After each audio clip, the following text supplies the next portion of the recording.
I'm just going to say this. For most people, it cuts a little bit too close to the bone and nobody really wants to think about it. Whether they're varnished, painted, whether they're oblong, oval, round, mesh sides, slat sides or bars, cots are just stylised cages for babies to sleep in. And we've normalised this setup so much over the past couple of 100 years that when we find a baby who goes, I'm not sleeping in that, we are culturally primed to think, A, there's something wrong with the baby, or B, our parenting's just a bit crap. Now stick with me. I'm sure you're probably thinking, oh my God, she's a hemp-wearing muesli muncher who's going to try and persuade me to co-sleep with my baby. I'm not, though I am a sleep consultant who is supportive of co-sleeping. And I do quite like muesli, actually. So I made a realisation this morning when I was walking.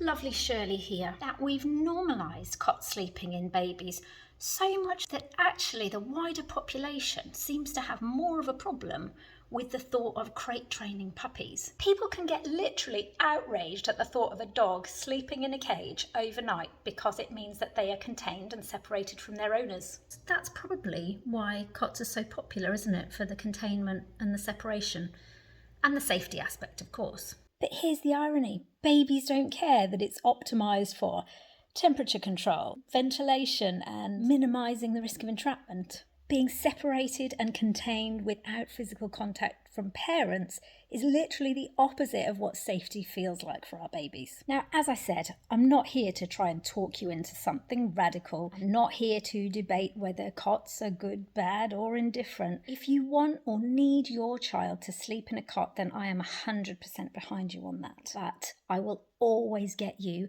to see this challenge from your child's perspective before we start making changes. They will struggle to settle anywhere that threatens their sense of safety. So we have to be patient and take it a step at a time if you're keen, as I am, to maintain that trust and security that you've worked so hard to build. Don't get me wrong, there are plenty of kiddies out there who don't mind sleeping in a cot. They don't mind where they sleep. But if you're still with me, I'm betting anything that your child is not one of these. And that's okay. They're not wrong to object, and there's nothing wrong with the way that you've been parenting them. Even if others are trying to make out that you've made your baby too clingy by loving them too much. I think what I'm trying to say is that cot settling can be a much bigger task than young parents are primed to expect. It doesn't mean that it's impossible though, but it does mean that we need to know what we're signing up for and also have information about safe alternatives too. If you've been trying to follow all the advice about how to get your baby to sleep in a cot and it's just not happening,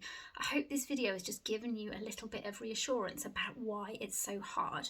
Expectations on babies are huge and so different from what they come into this world expecting. So if you've got any questions, post them below and don't forget to subscribe if this video has struck a chord with you and you'd like to hear more.